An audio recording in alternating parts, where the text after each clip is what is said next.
নমস্কার। সকল ভক্ত বন্ধুদের সাদর আহ্বান জানাই বেদান্ত দর্শন ফেসবুক পেজে। আজকে আমাদের গুরুদেব শ্রী শ্রী তারক ব্রহ্ম তারা দাস, তার জন্মদিন। আজ থেকে আমাদের একটি নতুন অধ্যায় শুরু হচ্ছে শ্রী রামকৃষ্ণ পাঠচক্রের।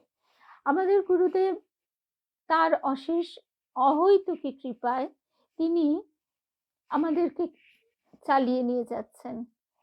তিনি চলেছেন আর তার পিছন পিছন তার চরণ লগ্ন হয়ে আমরাও চলেছি। তিনি আমাদের তার শ্রীচরণের স্পর্শ শুধু দেননি, তিনি আমাদের কোলে তুলে নিয়েছেন পথ চলবার জন্য। তো আজকে তার কৃপা শক্তিতেই এই শ্রী রামকৃষ্ণ পাঠচক্রের 5 বছর হতে চলেছে। 5 ডিসেম্বর পূর্ণ হবে। এই শ্রীরামকৃষ্ণ পাঠচক্রের জন্ম তো তার কৃপাতেই, এবং পথ চলা আমাদের সকলের একসঙ্গে। শুভ সন্ধ্যা ভবানীদি। একসঙ্গে পথ চলা তারই কৃপাতে। আমরা সবাই এটা বলি মানে মুখের কথা নয়, অন্তর থেকে বলি যে কে কোথায় ছিলাম আমরা কেউ কাউকে চিনতাম না, কিন্তু তিনি তার সন্তানদের ঠিক এক জায়গায় জড়ো করেছেন।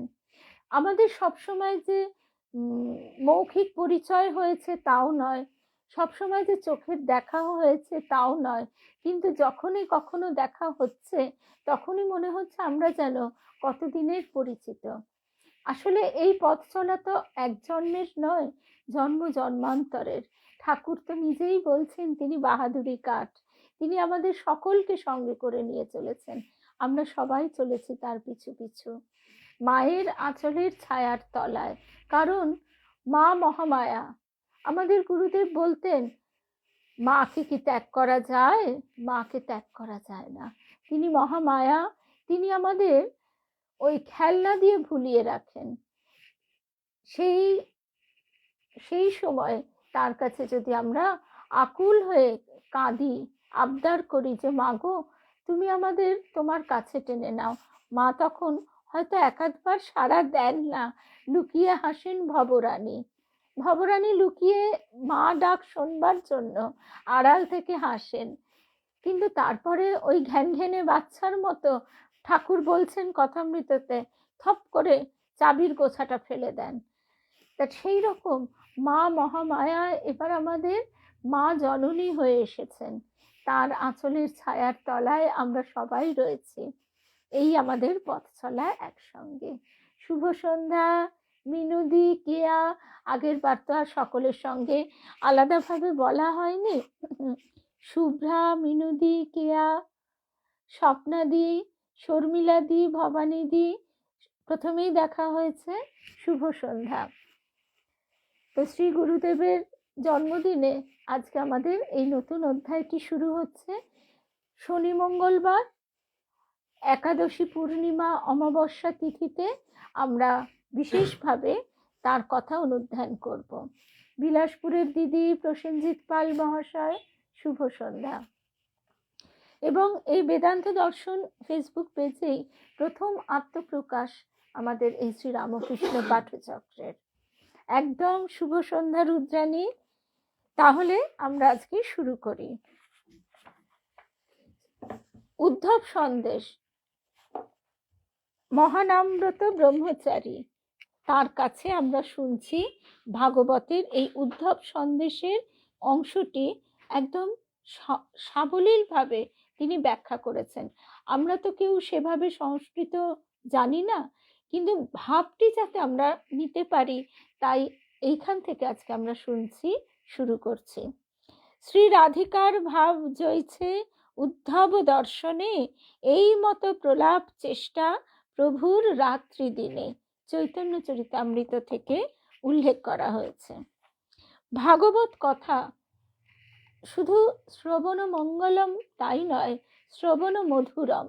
তার কথা শুনতেই ভালো লাগে, তার কথা ভাবতে ভালো লাগে, তার রূপ দর্শন করতে ভালো লাগে।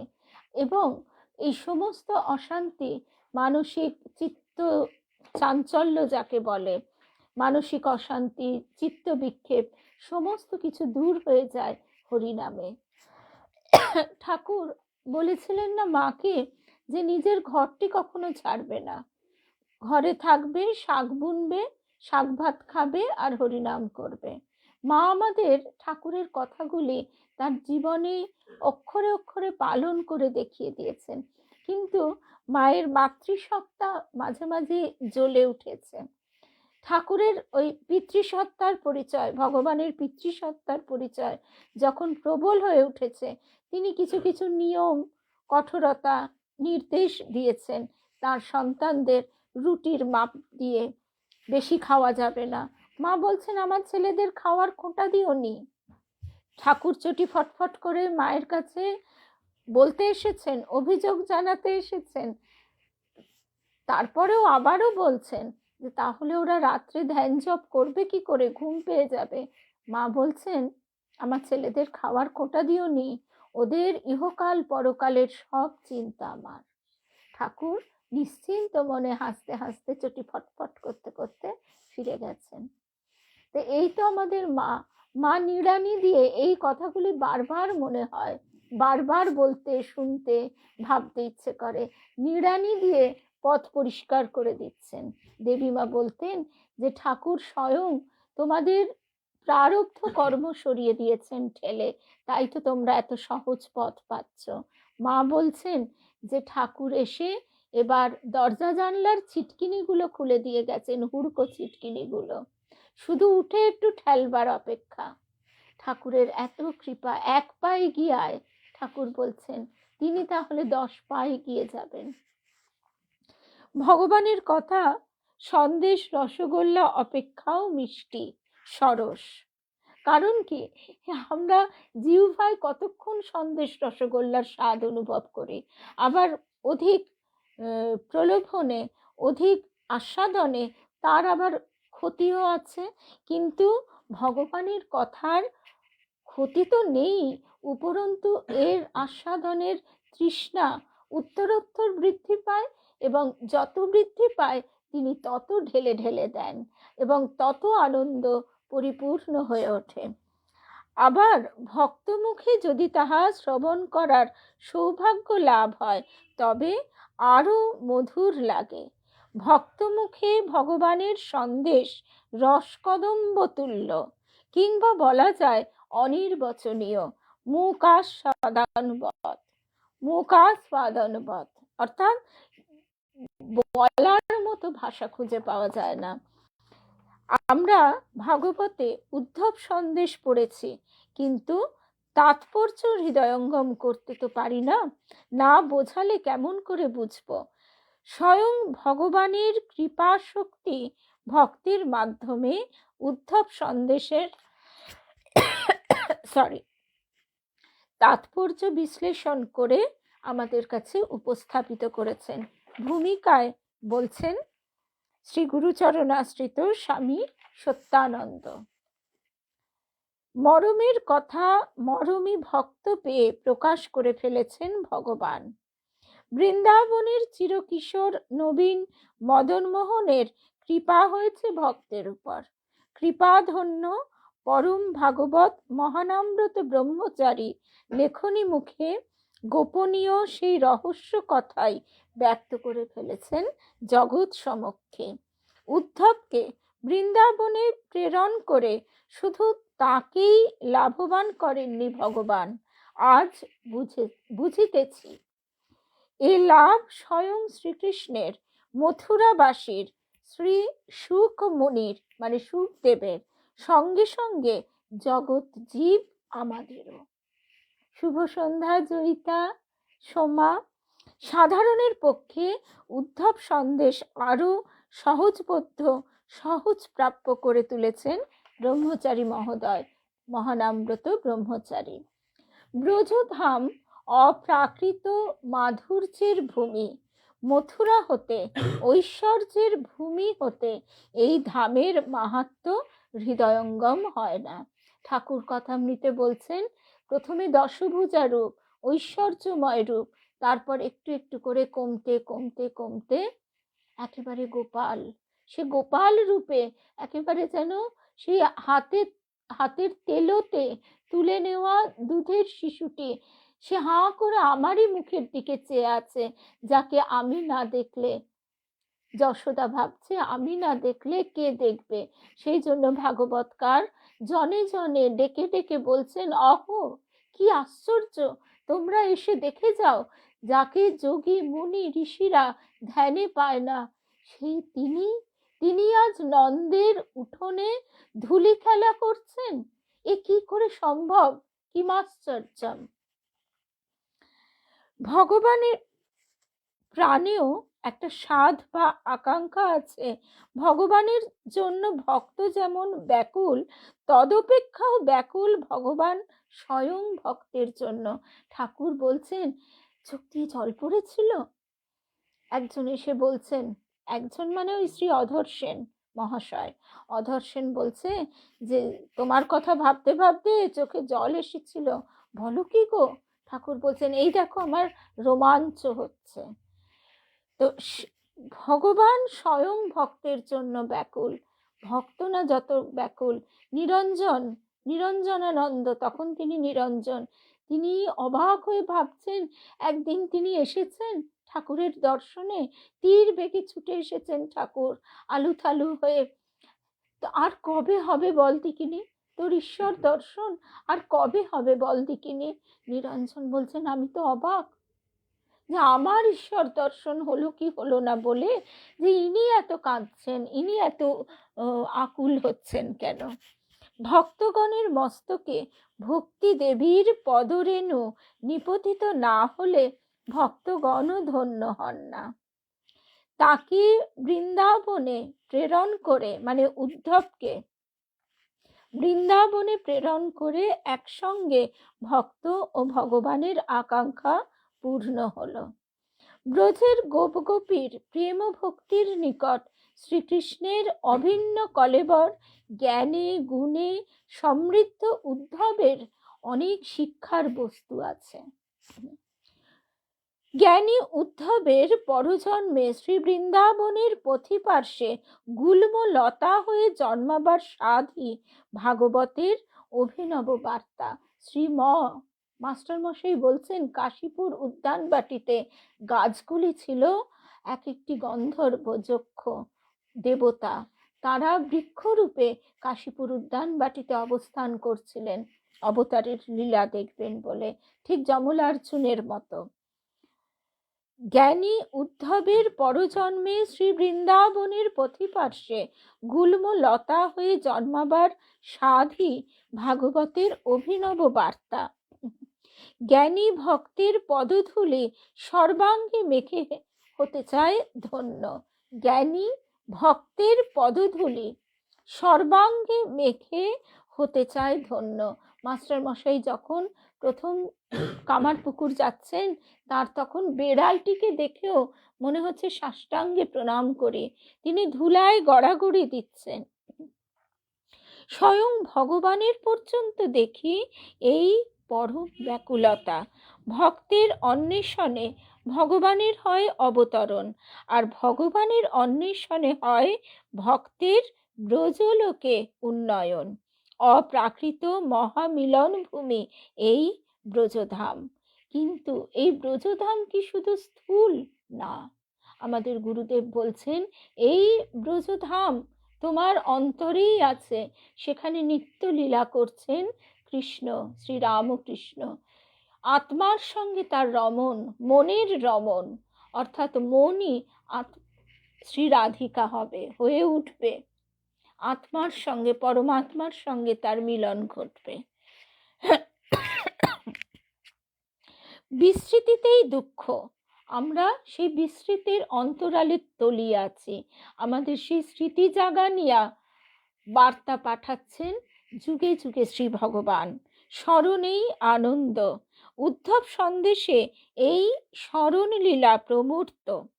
বৃন্দাবন ছেড়ে এসেছেন বটে, ছেড়ে আসছেন, কিন্তু প্রাণপ্রিয়তম ভক্তির মুখগুলি কিছুতেই ভুলতে পারছেন না শ্রীকৃষ্ণ। মথুরাবাসীর বৃন্দাবন চিন্তা, আর বৃন্দাবনবাসীর মথুরা চিন্তা। ঐশ্বর্য মাধুর্য ভাবের এই যুগল মিলন। বৃন্দাবন প্রত্যাগত উদ্ধবের মুখে গোপ গোপীর ব্যাকুলতার কথা, উৎকণ্ঠার কথা শুনে স্বপ্নের বৃন্দাবন বাস্তব বৃন্দাবন রূপে চোখের সম্মুখে ফুটে উঠল। স্বপ্ন জাগ্রতের হইল ভেদ বিমোচন। স্বপ্ন জাগ্রতের হইল ভেদ বিমোচন। আমরা আজকেই শুনলাম কুসুমের কথা। বিরহের তীব্র জ্বালার ভিতর দিয়ে ফুটে উঠল মিলনের স্নিগ্ধ জ্যোৎস্না। রবি ঠাকুর তাই তো লিখছেন, বিরহ মধুর হলো আজি মধুরাতে। জ্ঞানের অভিমান নিয়ে বৃন্দাবনে যাওয়া চলে না। শুভ সন্ধ্যা রূপা। জ্ঞানের অভিমান নিয়ে বৃন্দাবনে যাওয়া চলে না। সেখানে মুনি ঋষি জ্ঞানী গুণীরও পরিবর্তন হয় বেশভূষার। আনুগত্যের সাধনাই একমাত্র সাধনা সেখানে। গোপীর অনুগত না হয়ে স্বাধীনভাবে অপ্রাকৃত ব্রজধামের মাহাত্ম্য কেহই হৃদয়ঙ্গম করতে পারবে না। ইহাই ব্রজধামের প্রবেশ পথে সতর্ক বাণী। আনুগত্যের সাধনায় চক্ষু উন্মীলিত হইল উদ্ধবের, লাভ করলেন দিব্য দৃষ্টি। তবে হৃদয়ঙ্গম করতে পারলেন বৃন্দাবনের নিত্যসিদ্ধ গোপ গোপীর মাহাত্ম্য। ঠাকুর এইবার এই নত হবার অস্ত্র নিয়ে এসেছেন, প্রণাম অস্ত্র। ব্রাহ্ম সমাজের পণ্ডিত ব্যক্তিরা তারা তাদের পাণ্ডিত্যের আবরণে আবৃত হয়ে ঠাকুরের কাছে আসছেন। ঠাকুরকে তারা এটা আলু থালু পাগল পাগল লোক, একটু হয়তো কাঁধটা স্ট্রাক করলেন বিলিতি কায়দায়, বিদেশি কায়দায়, একটু হয়তো মাথাটা ঝাঁকিয়ে একটু হাত জোড় করে নমস্কার করলেন। ঠাকুর আরো গিরিশ ঘোষ বলছেন, এ তো মহা মুশকিল, এ যত তাকে প্রণাম নমস্কার জানাই তিনি আরো নমস্কার করেন, আরো নত হন।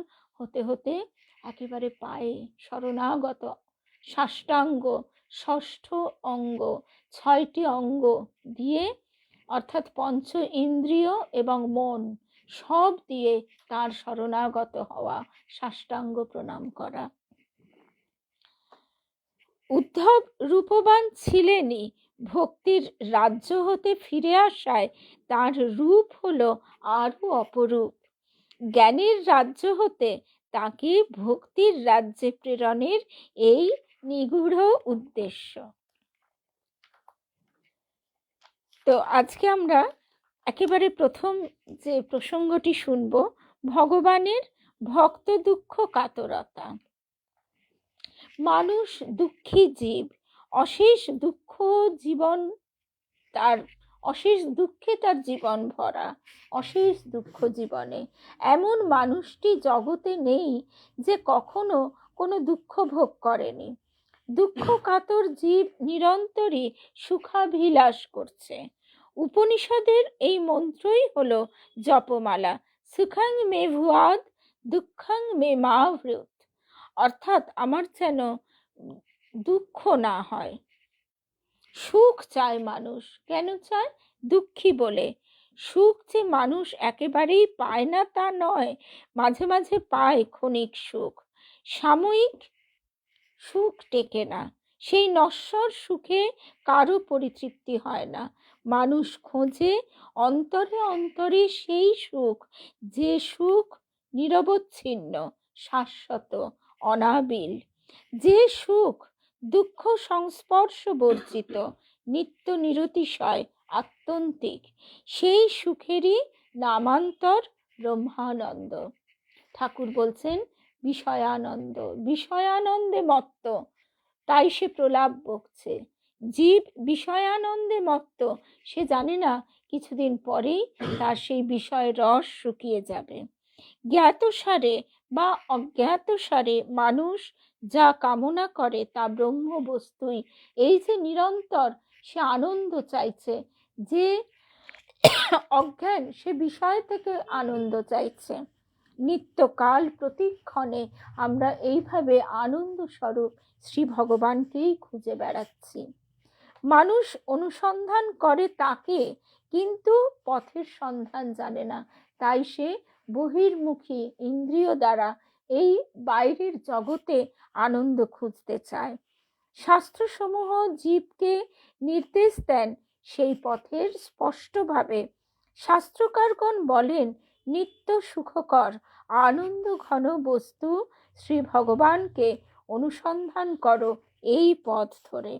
তাকে ভজনা করো, ভজনানন্দ, ধ্যান করো, ধ্যানানন্দ।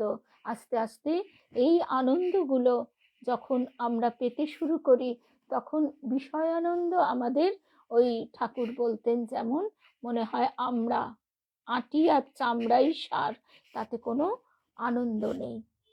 চির শান্তি পাবে তাকে পেলেই। শ্রী ভগবানকে ভজনা করার উপদেশ ও উপাসনা করবার পথ নির্দেশ আছে শাস্ত্রে।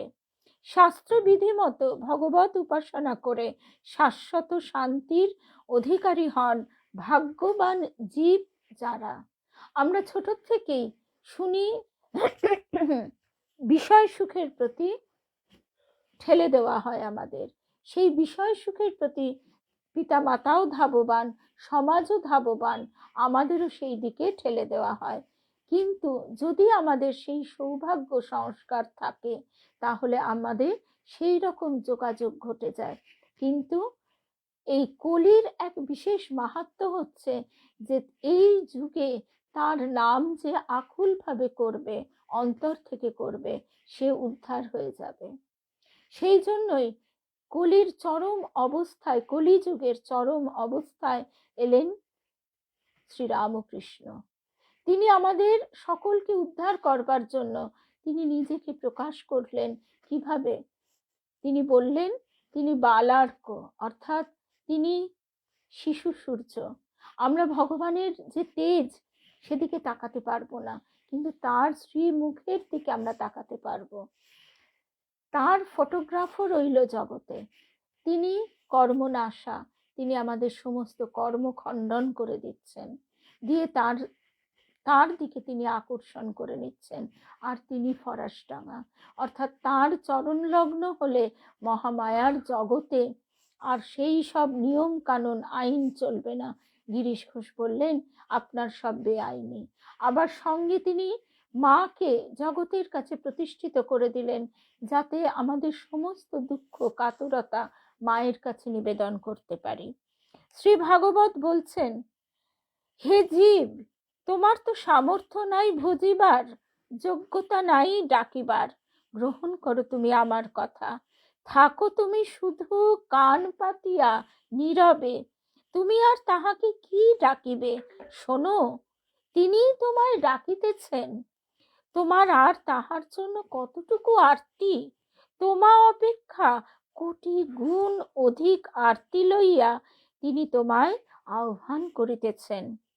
ভাগবতের দেবতা মুরলীধারী নিরন্তর মুরলী করে ধরিয়া সবাইকে তাহার নিকটে ডাকিতেছেন, সর্বভূত মনোহরং নিনাদ ছড়াইয়া দিয়া।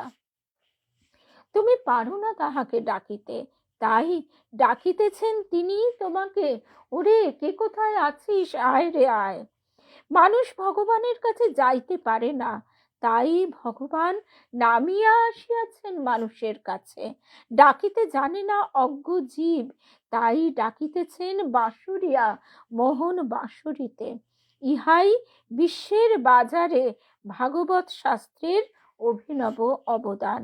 এই নতুন ঘোষণায় শ্রেষ্ঠত্বের পরিচায়ক জগতের দরবারে শ্রীমদ্ ভাগবতীয় শাস্ত্রগ্রন্থের। ভাগবত আত্মপরিচয়ে বলেছেন, নিগম কল্পতরুর গলিতং ফলম, অর্থাৎ আমি ভাগবত, আমি বেদ কল্পবৃক্ষের বিগলিত ফল, গলিয়া পড়িয়াছি কৃপায়। নামিয়া আসিয়াছেন আমার দেবতা অসীম করুণায়, গোলক ধাম হইতে গোকুল ভূমিতে কালিন্দীর পুলিনাঙ্গনে। কালিন্দীর পুলিনাঙ্গনে অর্থাৎ কালিন্দীর তীরে তিনি গোকুল ভূমিতে গোলক ধাম হতে নেমে এসেছেন।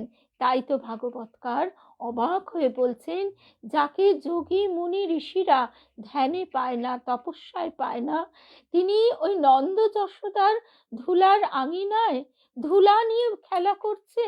দেখে যাও, দেখে যাও, জগতের সকলে দেখে যাও, এ অভিনব দৃশ্য আর দেখতে পাবে না। ঠিক তেমনই তো ঘটেছে কাশীপুরে, দক্ষিণেশ্বরে, কামারপুকুরে। মানুষ চায় ভগবানকে, ইহা অপেক্ষাও বড় কথা ভগবান চায় মানুষকে। ভক্ত ব্যাকুল ভগবানের জন্য, ইহা অপেক্ষাও মনোরম ভাগবতের অন্তরের কথা ভগবান স্বয়ং ব্যাকুল ভক্তের জন্য। শ্রী ভগবানের এই কৃপার সংবাদ ছড়ানো আছে শ্রীমদ্ ভাগবতের পাতায় পাতায়। কং বা দয়ালুং শরণং ব্রজেম, ইহা ভাগবতের উদ্ঘোষণা করে ডেকে জিজ্ঞাসা করেছেন জগতের সকল শাস্ত্র ইতিহাসকে, এমন দয়ালু ঠাকুর আর কে আছে, আর কার শরণ নেব? পুতনা হেন মহাপাপীয়সীকেও পাঠিয়েছেন যিনি বৈকুণ্ঠে ধাত্রী গতি দিয়ে। তার মতো করুণা নিলয় আর কি দেখাতে পারো তোমরা কোনো দেশে, কোনো কালে? স্বয়ং শ্রী শ্রী মা বলছেন, গৌরদাসীর আশ্রমের সলতেটি পর্যন্ত যে উস্কে দেবে, কিছু না, সলতেটি, প্রদীপের সলতেটি একটু বাড়িয়ে দেওয়া, ঠেলে দেওয়া, এটুকু যে করবে, তার বৈকুণ্ঠ বাঁধা। আর বৈকুণ্ঠ কি? রামকৃষ্ণ লোক, বৈকুণ্ঠনাথ। পুতনা গতিদাতা করুণা ঘন ঠাকুরকে ছেড়ে আর কার আশ্রয় নেবে? কলিতাপ দগ্ধ ক্ষুদ্র কীটাণু কীট জীব নিবাহ। ইহাই শ্রীমদ্ ভাগবতের মর্মস্পর্শী আশ্বাস বাণী। ঠাকুর মাকে বলছেন, কলকাতার লোক কীটের মতো কিলবিল করছে। কীট নয়, কীটের মতো। ব্রহ্ম আদি দেবচারী ধ্যানে নাহি পায়, সে ধনে বঞ্চিত হলে কি হবে উপায়? অনেক অনেক ভালোবাসা সোমা। ইহাই শ্রীমদ্ ভাগবতের মর্মস্পর্শী আশ্বাস বাণী যে জীব কীট নয় তো, সে তার শুধু বিস্মৃতি, সে শুধু বিস্মৃতির কারণে আজকে এরকম দহনে জ্বলে পুড়ে মরছে।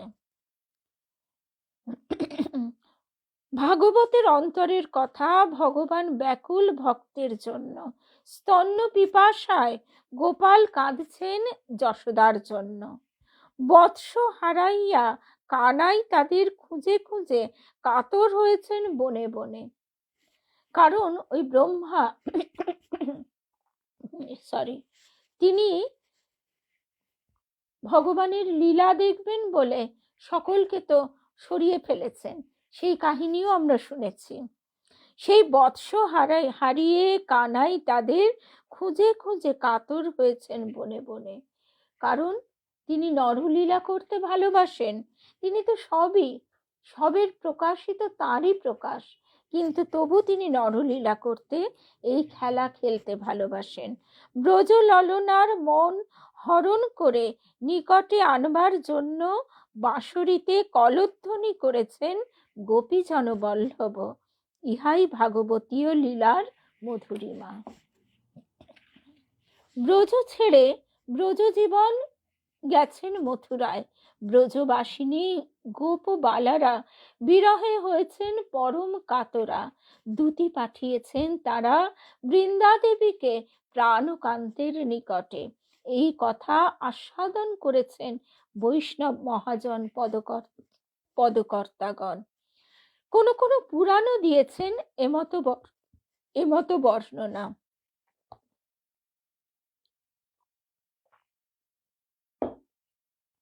কিন্তু ভাগবত শাস্ত্র এই খবর দেননি। ভক্ত কাতর ভগবানের জন্য, এর অপেক্ষা ভাগবতের আগ্রহ তো অন্য জায়গায়। ভগবান কত কাতর ভক্তের জন্য এই কথাটিতে। তা আমাকে যদি কেউ ভালোবেসে কাতর হয়, তখন তো অটোমেটিক্যালি আমাদেরও তার প্রতি একটা আবেগ কাজ করে, ভালোবাসা কাজ করে। আমার জন্য সে এত দুঃখ পাচ্ছে, আমি তাহলে তাকে ছুটে গিয়ে জড়িয়ে ধরি। এটা তো আমাদের সাধারণ বুদ্ধিতেই মনে হয়। তাই ব্রজ হতে মথুরায় দূতি প্রেরণের সংবাদ না দিয়ে ভাগবত বলেছেন মথুরা হতে বৃন্দাবনে দূত প্রেরণের মধুময় কাহিনী। ভাগবত বর্ণনা করেছেন শ্রী রাধার দূতি বৃন্দার কথা না, শ্রীকৃষ্ণের দূত শ্রী উদ্ধবের কথা। এই দূত প্রেরণের সংবাদ শ্রীমদ্ ভাগবত আস্বাদন করেছেন দশম স্কন্ধের 46 ও 47 এই দুটি অধ্যায়ে।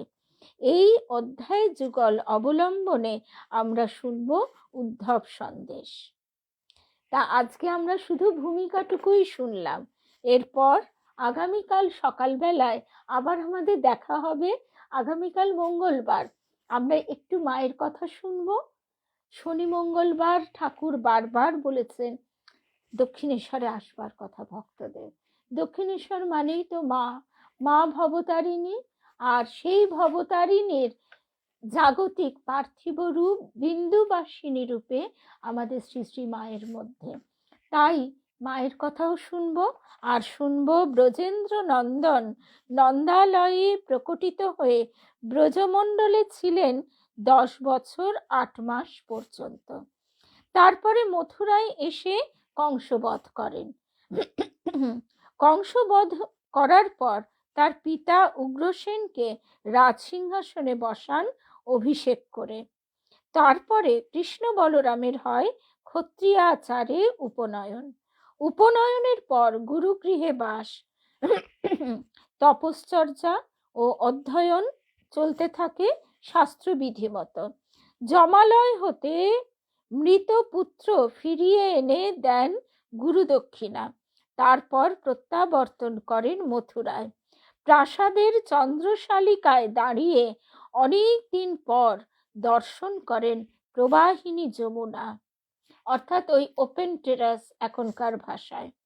কলনাদিনীর কলতান ব্রজবল্লভের অন্তরে জাগিয়ে তোলে ব্রজবনের যত খেলার স্মৃতি।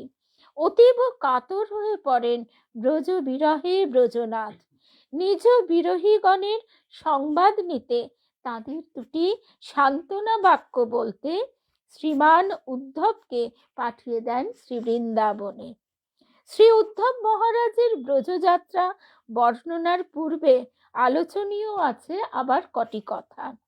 পরম প্রেমময় ভূমি ব্রজ ছেড়ে মথুরায় গেলেন কেন?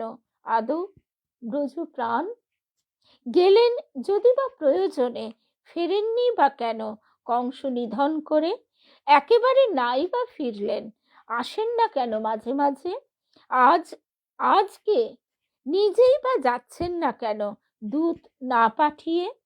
যদি না যাওয়ার সঙ্গত কারণ থাকে, নাই বা গেলেন, নিকটে রাখেন না কেন ব্রজের প্রিয়জনদের মথুরায় এনে?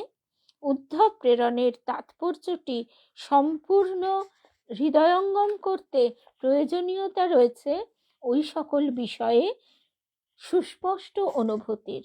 অতএব আমরা এই বিষয়টি আগামীকাল শুনব। শ্রীরামকৃষ্ণময় শুভরাত্রি। জয় রাম কৃষ্ণ, জয় রাম কৃষ্ণ। গুরু কৃপা হি কেবলম।